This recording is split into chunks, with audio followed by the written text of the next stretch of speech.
Que tem. Ainda tem gente que, né, vê o estado catastrófico da educação nacional e fala, não, nós precisamos investir mais em educação.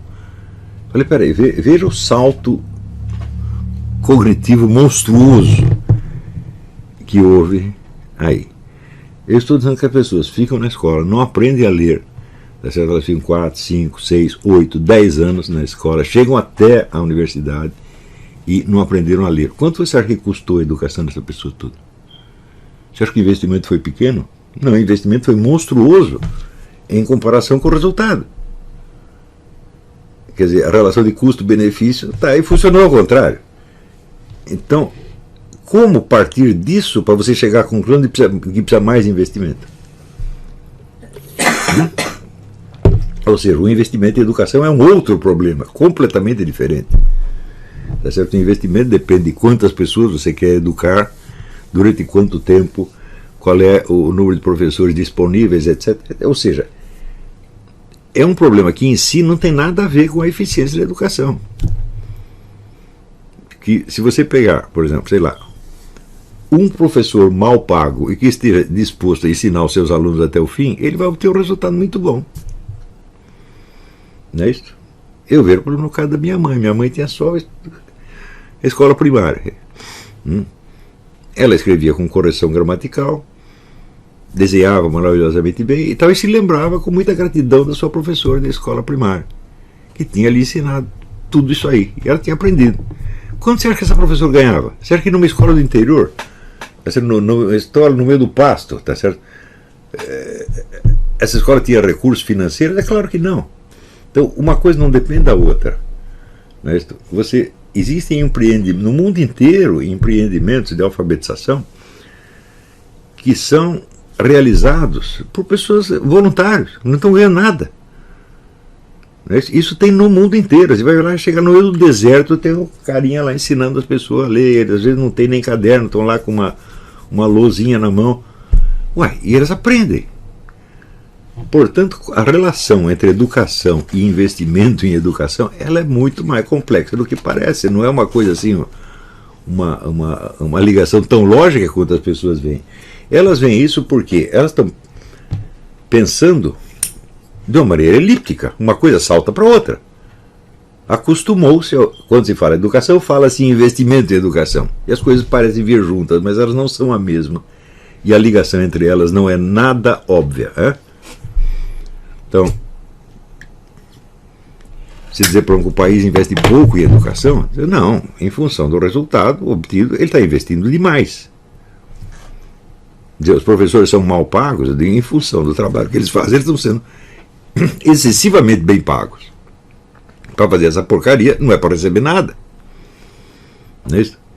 Então, mas esta síntese confusa entre a educação e o investimento, isso está na cabeça de todo mundo. Agora, você bota um sujeito desse no Ministério da Educação, o que ele pode fazer? Aumentar mais a confusão, né?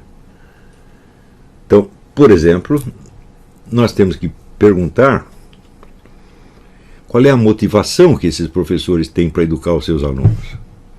Eles estão a fim de educar mesmo os alunos? Algum deles pensou nisso? Ou ele está pensando mais, vamos dizer, no seu salário, como eu sou miserável, como eu sou infeliz de pegar essa porcaria de emprego e assim por diante? Me parece que a maior parte dos professores tem uma motivação negativa. Mas ainda hoje em dia é arriscado a apanhar dos seus alunos. Então, isso quer dizer que você não tem uma atmosfera sociocultural que favoreça a educação. Sem essa atmosfera, não adianta você investir em educação. Houve no Rio de Janeiro aquele tempo dos Brizolões, em que o Brizola e o Darcy Ribeiro achavam que escola é uma questão de edifícios. Claro que eles tinham algum estímulo para pensar nisso da parte das empreiteiras, que queriam pegar contratos com o governo e que concordavam, não, de fato, nós precisamos de melhores instalações, precisa ter um edifício assim assado, com um monte de computador, mais isso, mais aquilo, mais aquilo. Investimento estatal monstruoso. Tá certo? As pessoas que ganharam dinheiro com isso já gastaram dinheiro, estão felizes, cuidando da sua vida e tal, e a educação continua a mesma porcaria de antes.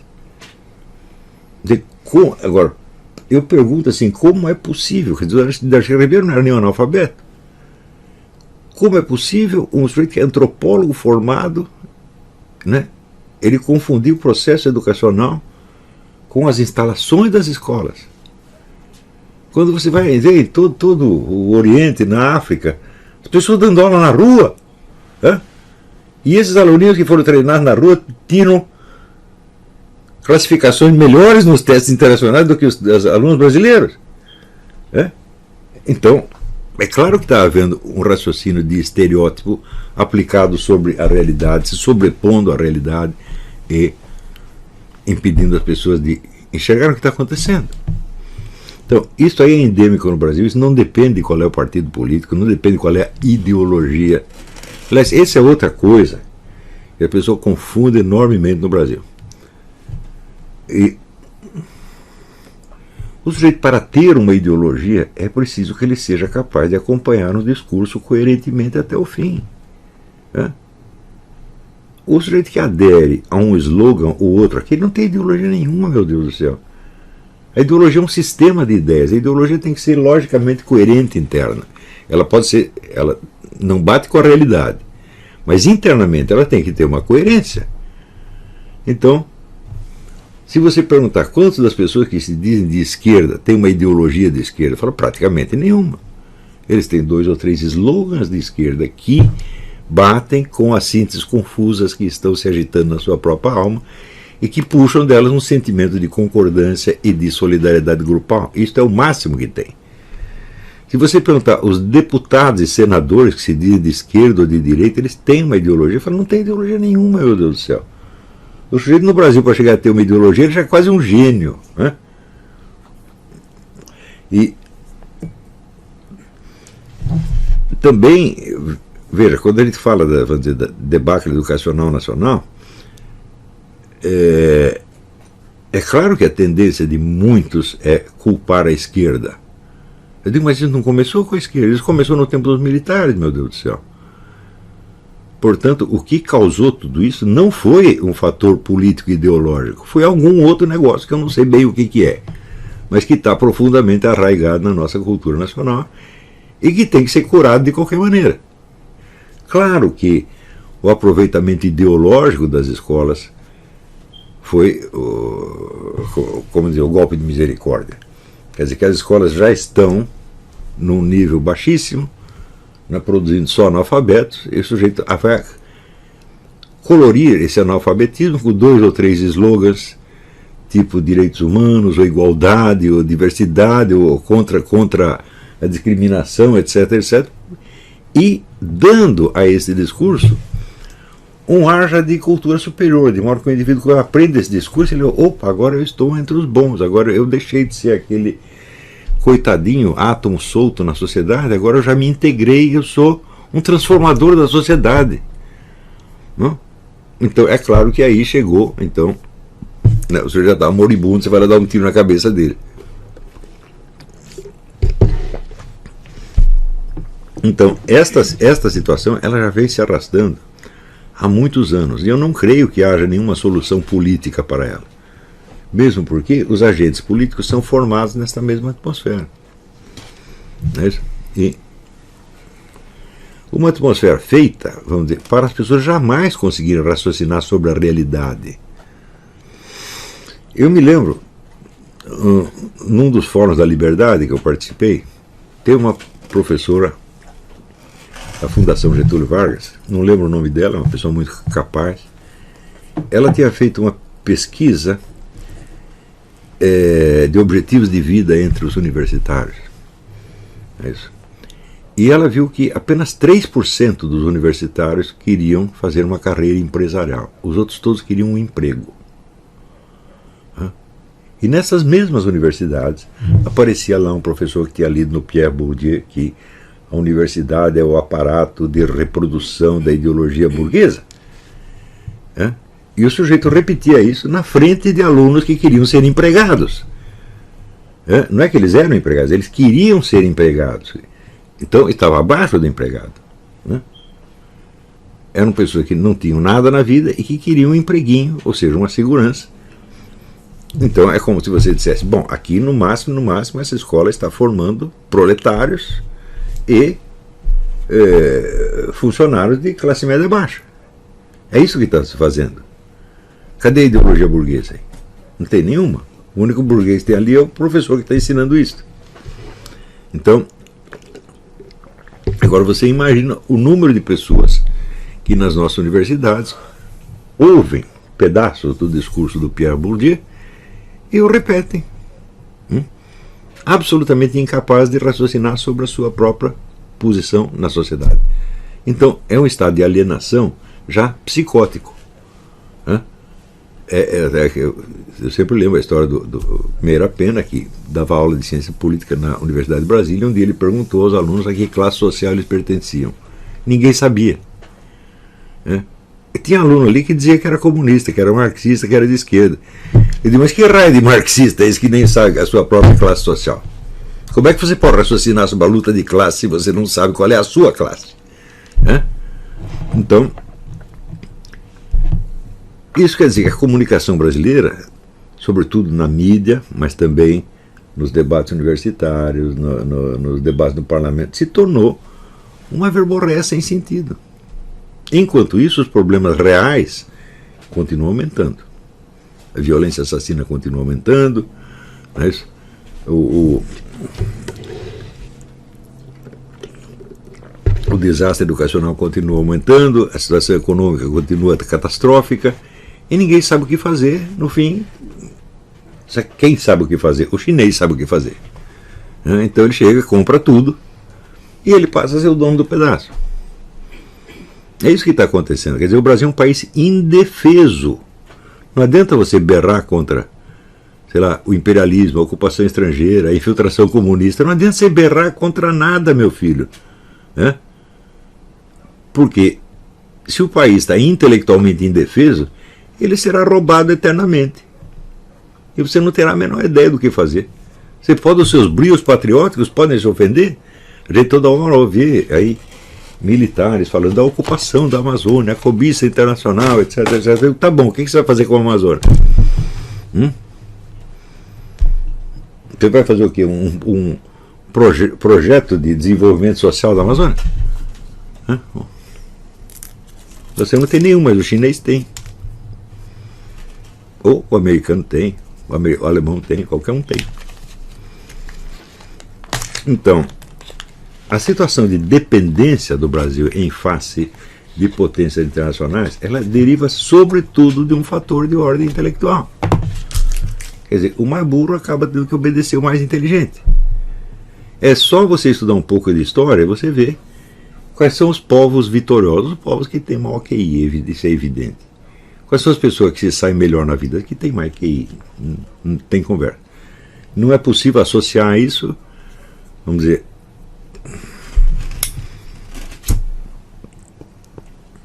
a nenhum fator constante que produz o QI, exceto o QI de onde o sujeito veio. Se você veio de uma família que tinha mais QI, provavelmente você vai ter mais QI, porque não por hereditariedade. Pode ser em parte por hereditariedade, mas o decisivo é que você é criado num ambiente onde as comunicações já incentivam o seu QI desde o início. Não é isso? Eu já contei para vocês a história do brasileiro sem nome, né? Um menino de 8 anos que eu preenchendo lá formulário do recenseamento escolar, mas como é o nome desse aqui? Esse aí não tem nome, não. Falei, como? Chegou aos 8 anos, ninguém nunca chamou ele. Como é que chama? Opsite, né? Ô meu, como é que falam com ele? Simplesmente não falam com ele. Então como é que vai desenvolver o QI assim? Então, é claro que assim como o QI vai passando de geração em geração, a burrice também vai.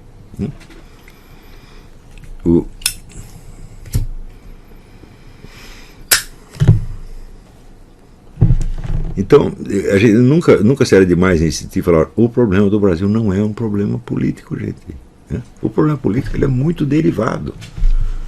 Nós temos uma crise cognitiva que vem aí de muitas décadas. Se você comparar, por exemplo, eu sempre sugiro, leia o escrito do Machado de Assis, que chama O Velho Senado. O Machado de Assis era repórter no Senado no começo da vida, e ele, na velhice, recorda o ambiente do Senado.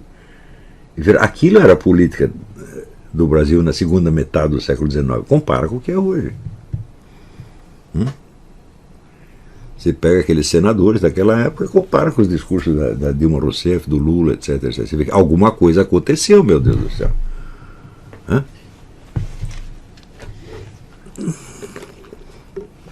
Quem pode remediar isso? Eu digo só nós, porque ninguém mais está preocupado com isso. As pessoas, veja, nós aqui, os alunos desse curso, não são mais vítimas deste processo. Vocês estão recebendo informações de uma ordem completamente diferente, que não poderiam ter recebido em mais parte alguma, mas já estão recebendo. Tá certo? Não no volume que eu desejaria. Eu desejaria que nós tivéssemos um curso presencial com aulas diárias, né? E com, vamos dizer, um bom suporte bibliográfico, etc. Não dá para ter isso, nós só podemos ter esse curso de conferência por enquanto, mas que as informações chegam, elas chegam. Então,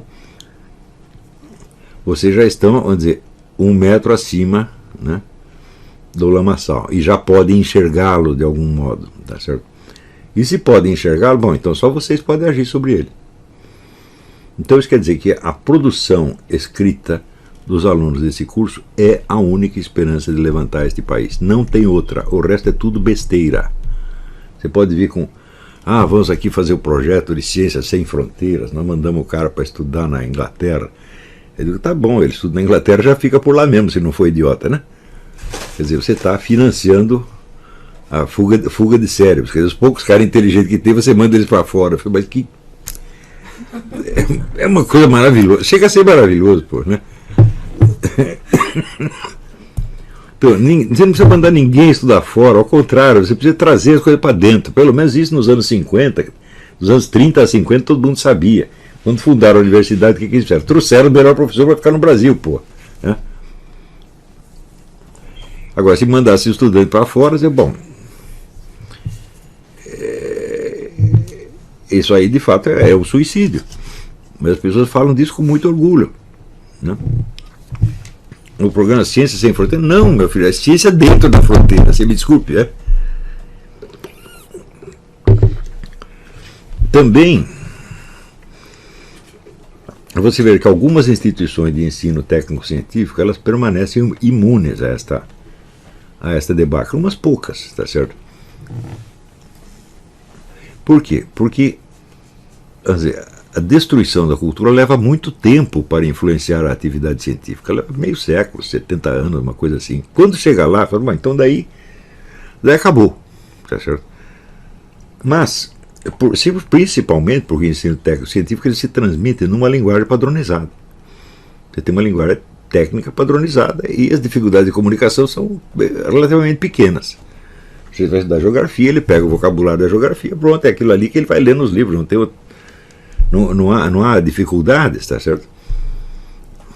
Isso quer dizer que o indivíduo só vai aprender aquela faixa de realidade que é acessível aos métodos e critérios daquela ciência. Ele não é capaz de articular isso com o resto. Então, quer dizer, saiu do mundo, vamos dizer, convencional daquela ciência, ele não consegue articular uma coisa com a outra. Então, qual é a relevância desses caras no debate cultural geral ou no debate político? É nada. Né? Então, você vê que a contribuição dos cientistas brasileiros no debate público é quase nenhuma. Eles simplesmente não são ouvidos ou não estão interessados em falar. Né? E, quando disserem alguma coisa, vai ser sempre limitado ao escopo da sua ciência. Não vai passar daí.